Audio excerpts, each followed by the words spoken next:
क्या आपका किचन भी मेरे किचन की तरह छोटा और नॉन मॉड्यूलर है और मेरी ही तरह आप भी अपने किचन में पूरा दिन चीज़ों को ऑर्गेनाइज करने के लिए उनकी प्रॉपर स्पेस बनाती रहती हैं? तो आज के व्लॉग में मैं आपके साथ कुछ ज़ीरो कॉस्ट बजट फ्रेंडली ऐसे आइडियाज़ शेयर करूंगी जो कि आपके किचन को भी मेरे किचन की तरह फुली ऑर्गेनाइज्ड, साफ सुथरा, फंक्शनल बनाएंगे। तो वीडियो को स्टार्ट करते हैं। अस्सलाम वालेकुम, क्या हाल चाल है और कैसे हैं सब?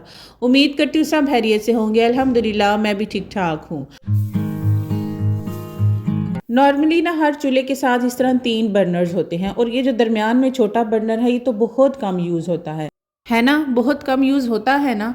तो ये बहुत कम यूज़ होने के बावजूद भी हमेशा ही गंदा हो जाता है। क्या आपके साथ भी ऐसा ही होता है? तो मैंने ये DIY सॉल्यूशन इंटरनेट पर ही देखा था। इसमें सिरका और बेकिंग सोडा, मेरे पास बेकिंग सोडा नहीं था तो मैंने बेकिंग पाउडर डाल लिया और उसके बाद टूथपेस्ट डाल के इसको इसमें 15 मिनट के लिए ना डिप करके रखना है और उसके बाद इसको साफ़ करना है। मैंने इसमें बाद में ना बर्तन धोने के लिए जो काला तेल होता है ना वो थोड़ा मैंने ऐड कर लिया था कि चले थोड़ा सा ना अपनी भी चीज़ ऐड कर ले। तो बस उसके बाद इसको जी इस तरह से आपने स्क्रबर के साथ रगड़ लेना है और स्क्रबर से रगड़ने के बाद ये कोई बहुत ज़्यादा तो साफ़ नहीं हुआ, बहरहाल हाँ जी हो गया। इतना ज़्यादा नहीं हुआ, असल में मैंने इसको ज़्यादा टाइम नहीं दिया था, शायद मैं ज़्यादा टाइम देती तो ये और अच्छा साफ़ हो जाता।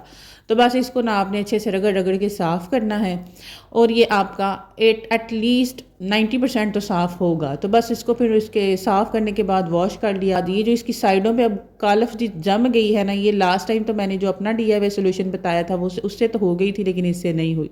और अब ये देखें, ये बर्नर डेली यूज़ होते हैं और बिल्कुल साफ़ सुथरा है।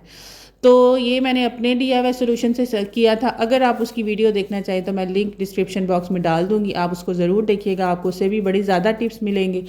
अब ना मैंने सोचा कि ये जो तरीका है ना ये सही नहीं है कि हर वीक मुझे अपने बर्नर्स को वॉश करना पड़ता है या इनको मुझे रगड़ रगड़ के धोना पड़ता है और उससे एक तो मेरे हैंड्स भी गंदे होते हैं और मेरे नेल्स में भी गंद फंस जाता है। तो इसका यही सोल्यूशन है, आपने इस तरह फॉइल पेपर ले लेना है। ईजी है, बहुत आसान है। आपने देखा कितनी आसानी से मैंने इसको इसके साथ सेट किया और अब मैं बर्नर लगा कर चेक कर लूँगी। इससे एक तो ये फ़ायदा होगा कि जो दूध वगैरह अक्सर बॉयल हो जाता है और नीचे गिर जाता है ना वो चूल्हे के अंदर नहीं जाएगा और चूल्हा अंदर से भी गंदा नहीं होगा। और दूसरा जो बर्नर है ना उसको भी रगड़ के साफ़ नहीं करना पड़ेगा। अब ये मैंने बर्नर के ऊपर भी लगा लिया था। मैं ये आपको बताती हूँ कि मैंने कैसे लगाना है। बिल्कुल आसान तरीका, बस इसको आपने फोल्ड करते जाना है सारी साइडों पे रोल रोल करके और बस जी आपका ये 2 मिनट से ज़्यादा आपका टाइम नहीं लगेगा। और एक तो आपकी जो एनर्जी है ना वो बचेगी और दूसरी बड़ी ही मज़े की बात कि जब कोई आपकी तारीफ़ करता है ना तो फिर अच्छा लगता है और जब कोई क्रिटिसिज्म करते हुए तारीफ़ करे ना तो मुझे तो बड़ा ही मज़ा आता है। क्या आप भी मेरी तरह क्रिटिसिज्म की तारीफ़ को एंजॉय करती हैं? तो जब कोई ख़ास तौर पे आपका अपना जो आपको कहे तुम तो पहले ऐसी नहीं थी लेकिन आप बड़ी ऑर्गेनाइज़ हो, तो उन्हें क्या पता कि वो हमें ऑर्गेनाइज़ रहने ही नहीं देते। अब ये जो फॉइल पेपर के पीसेस बच गए हैं ना इनको आपने वेस्ट नहीं करना। हमारे अक्सर जो है ना वो ग्राइंडर्स या चॉपर्स, इनके जो ब्लेड्स हैं ना वो शार्पन उनकी जो है वो कम हो जाती है और चीज़ों को अच्छे तरीके से वो चॉप नहीं कर पाते। तो इसमें आपने क्या करना है, ये डाल लें, फॉइल पेपर डाल लें और नमक डाल लें। सिंपल घर का जो यूज़ होने वाला नमक है ना वो थोड़ा सा डालें और इसको ना बस 2-2 3-3 सेकंड के गैप से ना बस इसको चला लें चॉपर को। और उसके बाद आपका जो चॉपर होगा, ग्राइंडर होगा, ग्राइंडर का जग है, मिक्सी है, कुछ भी है, आप इस तरह करें उसका ब्लेड इतना तेज़ हो जाएगा, आपकी जो चॉपिंग है ना वो बड़ी आसान हो जाएगी। देखा, सिर्फ 1 मिनट लगा और ये मेरे चॉपर के ब्लेड्स इतने शार्प हो चुके हैं कि अब मैं जो भी चीज़ चॉप करना चाहूँगी ना वो इजीली हो जाएंगी। मेरे चॉपर में प्याज तो चॉप हो जाते थे लेकिन जो हरी मिर्चें थी ना ये प्रॉपर इसको चॉप नहीं कर पा रहा था और मैंने इसको बाद में यूज़ करके भी देखा। वो वाला वीडियो क्लिप जो है ना वो मुझे लगता है कहीं डिलीट हो गया, वरना मैं आपको ज़रूर शेयर करती। अब मैंने सोचा कि मैं ना आपको बर्नर्स ऑन करके भी दिखा देती हूँ कि फॉइल पेपर लगाने के बाद भी ये इजीली ऑन होते हैं। तो आपके सामने है, बस मैं ना एक दफ़ा इसको क्लिक करती हूँ और फ़ौरन से ये ऑन हो जाता है। दूसरा ये टिप के जब आप बर्तन वगैरह वॉश कर लेती हैं ना तो उसके बाद जब आपके बर्तन ड्राई हो जाएं तो उसके बाद उनको प्रॉपर जो भी आपने उनकी जगह बनाई है जहाँ जहाँ पर वहाँ पर रखें। आपका जो किचन है ना वो 90% ऑर्गेनाइज लगेगा, साफ़ लगेगा और आप ऐसे ही लगेगा कि आपने अपने इस किचन को हमेशा ही ऐसे रखा है। तो मैं जब भी अपने जो बर्तन है ना वो साफ़ हो जाते हैं, ड्राई हो जाते हैं ना वॉश होने के बाद, तो मैं इनको हमेशा अपनी जो प्रॉपर जगह है ना वहाँ पर रख देती हूँ। और रखने के बाद जो टोकरी है ना उसको भी मैं उठा के एक दफ़ा उसमें से भी पानी जितना भी होता है वो भी मैं निकाल देती हूँ। और उसके बाद जो उधर जो प्लेस जहाँ पर मैंने बर्तन रखे होते हैं वॉश करने के बाद ऑब्वियसली उधर भी बहुत ज़्यादा पानी आ जाता है, तो उसको भी ना मैं वाइपर लगा कर ना तो साफ़ कर देती हूँ। इस तरह वो जो जगह है ना उस पर जंग नहीं लगेगा, वो हमारी हाइजीन के लिए भी अच्छा नहीं होगा, क्योंकि ज़ाहिर है अगर पानी वहाँ पर इकट्ठा होता रहेगा ना तो वो बाद में हमारे लिए ही मसला बनेगा। अब यहाँ पर देखें कैसे लग रहा था पहले और अब कैसा लग रहा है, बर्तन सिर्फ बर्तन समेटे हैं और ये हो गया है। अब मेरा किचन क्योंकि छोटा है तो मैं क्या करती हूँ डेली ऐसे ही करती हूँ, और उसके बाद जो पानी पीने की बॉटल्स है ना उसको मैं यहाँ पर रख लेती हूँ। अब चूंकि मेरे किचन में ना ड्रॉर्स नहीं है तो इन दो चीज़ों की ना प्रॉपर स्पेस भी नहीं है, मुझे कहाँ कहीं समझ नहीं आती कि मैं इनको कहाँ रखूँ, तो हर वक्त मैं इनकी ना जो जगह है वो चेंज करती रहती हूँ। ये आइडिया ना मुझे पॉली बैग्स रखने के लिए आजकल जो दराज पे बैग्स अवेलेबल है ना, मैंने ये सोचा कि मैं पहले वो मंगवा लेती हूँ, लेकिन वो था तो सस्ता 250 रुपीज़ का, लेकिन उसके साथ 250 रुपीज़ ही मेरे डिलीवरी चार्जेस भी लग रहे थे। तो मैंने सोचा कि मैं 500 रुपये में सिर्फ एक चीज़ मंगवाऊँ, तो ये ज़्यादा अच्छा होगा कि मैं कोई ज़ीरो कॉस्ट आइडिया लगाऊं और अपने घर को ऑर्गेनाइज़ भी करूं और अपने पैसों की भी बचत करूं। तो ये बॉटल्स हमारे घर में अवेलेबल होती ही हैं, तो मेरे पास ये बॉटल्स पड़ी थी, मैंने इसको ऊपर से भी कट किया और नीचे में दरमियान में ना एक अंदाजे से ना होल कर लिया कि यहाँ से ये इसका जो डंडा है ना वो फिक्स हो जाएगा बेलन का। तो बस देखें फटाफट से मैं इसको काटूंगी। पहले मैंने ना इसको कटर से काटने की कोशिश की लेकिन ये कटर से ना कटा नहीं, तो फिर मैंने छुरी गर्म करके ना तो मैंने कहा चलो जी छुरी क्योंकि ज़रा मोटी होती है तो उससे ये इजीली कट जाएगा। तो फटाफट से इसको काट के और इसके बाद जो मैंने अपनी मुश्किल थी ना उसको आसान किया। इस रोटी बनाने के लिए जो बेलन है इसको मैं इसमें डालूंगी और मेरी जो चीज़ है वो भी ऑर्गेनाइज होगी, एक जगह प्रॉपर भी बन जाएगी और मेरा पैसा भी बचेगा। तो हुए ना एक ही टिकट में चार काम। तो बस इसी तरह जो है वो हम अपनी लाइफ को आसान कटें। और ये हुक्स भी ना मेरे पास ऑलरेडी पड़े हुए थे घर पर, एक्स्ट्रा ही मेरे यूज़ में नहीं आ रहे थे, तो मैंने सोचा कि इन्हीं को यूज़ करती हूँ। यानी कि मैंने पूरी अपनी बचत की और बचत करके अपनी चीज़ को ऑर्गेनाइज़ कर लिया और अपनी मुश्किल को भी आसान किया। तो है ना मज़े का टिप, आप भी ज़रूर ट्राई कीजिएगा। और अगर आप ये कहें कि आपके पास कैबिनेट्स नहीं है तो आप अपने डोर, ऑब्वियसली किचन में डोर तो लगा ही होगा, तो डोर के पीछे भी आप इस तरह से इसको लगा कर लटका सकती हैं।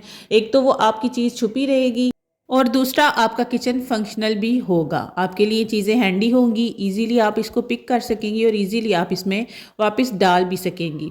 तो हुई ना एक अच्छी इन्वेस्टमेंट ज़ीरो कॉस्ट के साथ। तो आप भी इसको ज़रूर ट्राई कीजिएगा और मुझे दुआओं में ज़रूर याद रखिएगा। अब पॉली बैग्स की अगर बात की जाए तो हमें भी अपनी माँओं की तरह ना इनको समेटने का बड़ा ही शौक़ है, इनको संभाल संभाल के रखने का। तो बस इसके लिए भी मैंने क्या किया, एक बॉटल ले ली और ऊपर से भी उसको काट दिया, और इस दफ़ा बॉटल को मैंने नीचे से नहीं बल्कि साइड से ना कट किया, ताकि इसमें मैं जितने भी पॉली बैग्स हैं ना वो अगर ऊपर से डालूँ तो नीचे से मैं ईजिली निकाल सकूँ। अब इसमें आपने करना कुछ नहीं है, सिंपल से पॉली बैग्स को आपने ना इस तरह से फ़ोल्ड करते जाएँ। कोई टेक्निकल, कोई मुश्किल, कोई भी वो फैंसी फ़ोल्ड करने की ज़रूरत नहीं है, क्योंकि इसमें हमने तो कूड़ा ही डालना है, कौन सा इसमें हमने अपने कपड़े डाल के तो स्टोर करने हैं। तो बस इस तरह से देखें इजीली मैं इनको फोल्ड कर रही हूँ, और फोल्ड करके तो उसके बाद मैं अपनी जो बॉटल होगी ना उसमें डालती जाऊंगी। ठीक, मैं आपको अपनी बहुत सारी वीडियोस में बता भी चुकी हूँ कि मैं पॉली बैग्स का अपने किचन में बहुत यूज़ करती हूँ, स्पेशली कूड़ा डालने के लिए। पूरा दिन का जितना भी कूड़ा होता है ना वो आप अपनी एक बास्केट रख लें स्पेशल और उसमें डालते जाएं। कूड़े वाले बैग को डस्टबिन में गिरा लगा के फेंकेंगे ना, आपका डस्टबिन कभी गंदा नहीं होगा। ट्रस्ट मी, मेरे डस्टबिन कभी भी गंदे नहीं हुए जब से मैं अपने घर में शिफ्ट हुई हूँ। मुझे उनको वॉश करने की ज़रूरत नहीं पड़ी, क्योंकि मैं हमेशा से ऐसे ही करती हूँ। अब ये जो बॉटल्स का ऊपर वाला पार्ट है इसको भी हम वेस्ट नहीं करेंगे, इसका मैं आपको यूज़ बताती हूँ कि मैं क्या करूँगी। लेकिन सबसे पहले एक मेरी नई परचेज़, और मुझे इसको ख़रीद के बड़ी ही खुशी हो रही है। मैं आपको हमेशा सजेस्ट करती हूँ कि आप ना ऑनलाइन बाइंग की बजाय फिजिकली बाइंग को ना प्रेफर करें। हाँ, अगर आपका विजिट है तो तब, अगर आपने स्पेशली एक चीज़ के लिए जाना है तो फिर नहीं। आपका अगर कोई विजिट है और आपका प्लान भी है कि ये चीज़ मुझे खरीदनी है तो फिर देखें, फिर खरीदें। अब देखें, मैं एक जगह जा गई भी थी किसी का पता करने के लिए हॉस्पिटल में, और ये जार्स मुझे इतने पसंद थे काफ़ी टाइम से, और मेरी इन पर नज़र थी, मुझे इनको ख़रीदना था। लेकिन मेरी ये जो पहुंच है इससे ज़्यादा ही बाहर थे, यानी वैसे तो मतलब 750, 800, 1000 रुपये के थे, लेकिन मैं इनको इतना एक्सपेंसिव ख़रीदना नहीं चाह रही थी। तो ट्रस्ट मी, मैं आपको इसकी प्राइस बताऊँ, मुझे ये सिर्फ़ और सिर्फ 400 में मिला है एक जार। वैसे ये मुझे 500 बता रहा था होलसेल शॉप वाला, लेकिन मैंने 2 परचेज़ किए ना तो उसने मुझे 400 का एक दे दिया। तो कैसी परचेज़ है आप मुझे ज़रूर बताइएगा। और अगर आप भी ख़रीदना चाहती हैं और आपके एरिए में कहीं इर्द गिर्द होलसेल शॉप है तो होलसेल शॉप से इनको ख़रीदिएगा। आपका जो 1000 में एक आना था अब मेरे 1000 में 2 आ गए हैं, तो हुई ना अच्छी इन्वेस्टमेंट। तो अब ये देखें, ये जो उसका कैप था ना बॉटल का, उसको भी, ये जो बेसन था मेरा बाकी का सारा उसमें आ गया, लेकिन जो थोड़ा बच गया उसको मैंने इस तरह से बॉटल में डाल के उसके कैप में डाल के ऊपर ढक्कन लगाया और वो भी सेफ, और मेरी जो चीज़ है वो भी अच्छी सी आ गई। अब इसी तरह ये जो डंडा है, ठीक है ना, इसको समेटने के लिए भी जगह चाहिए होती है। मैंने वैसे ना सोचा था कि मैं इसके लिए ऑर्गेनाइज़र सी लूँगी, इसी तरह का मैंने ना थैला सीना था, लेकिन क्योंकि मेरे पास ना, मैंने बस ये चीज़ें छोटी छोटी होती हैं लेकिन इनको ना मैं संभाल के रखती हूँ, तो मैंने इसको संभाल के रखा था और इसमें मेरा ये डंडा आ गया। देखिए मेरा एक कैसे काम हुआ, मेरा आसानी से ना जो मेरी चीज़ है ना वो ऑर्गेनाइज़ हो गई। अब जब भी आप दाल बनाएं ना तो आपने ना इसका पानी हमेशा उतार के रख लेना है और ये पौधों को डालें, आपके पौधों के लिए बड़ा अच्छा फर्टिलाइज़र होगा और आपके पौधे इसे अच्छे ग्रो करेंगे। अब हम विंटर्स में ऑब्वियसली जूसेस वगैरह तो बनाते हैं, लेकिन ये जो इसकी जाली है ना इसको साफ़ करना बड़ा मुश्किल है। मुझे तो डर लगता है क्योंकि मेरे 1-2 दफ़ा इसे हाथ कट चुके हैं, जाली के ऊपर मारते वक्त ब्लेड लग चुका है। तो मैं अब क्या करती हूँ कि ये जो टूथब्रश है ना, ये मैंने स्पेशली किचन में न्यू परचेज़ करके ही रखा हुआ है, सिर्फ इन्हीं कामों के लिए। तो बस मैं इसको बिल्कुल भी मुझे हाथ लगाना नहीं पड़ता और सारे का सारा इसके अंदर पल्प होता है ना वेजिटेबल्स का या किसी भी चीज़ का जो जूस बनाया है वो इजीली निकल जाता है। और मेरा ये स्ट्रेनर जूस निकालने के लिए जो स्ट्रेनर है या जो भी इसे बोलते हैं, ये साफ़ हो जाता है। ये टूथब्रश ना हमारे किचन के टूल्स को क्लीन करने में हमारी बड़ी हेल्प करता है, तो ज़रूर इसको अपने किचन में रखा करें। सम टाइम हम कुकिंग करने के लिए जो स्पैचुलास यूज़ करते हैं तो उन स्पैचुलास के ना बीच में भी पता है लाइंस होती हैं, तो वो अंदर से भी ना कभी कभी जो भी हम बना रहे होते हैं ना तो वो साफ़ नहीं होता। तो इसके लिए ये जो टूथब्रश है ना उसको उस स्पैचुला के अंदर मारे तो इससे भी वो साफ़ हो जाता है और हाइजेनिकली भी हमारे लिए अच्छा होता है। तो देखें, बातों ही बातों में मेरा ये स्ट्रेनर भी साफ़ हुआ और मैंने आपको एक और अच्छा टिप बताया।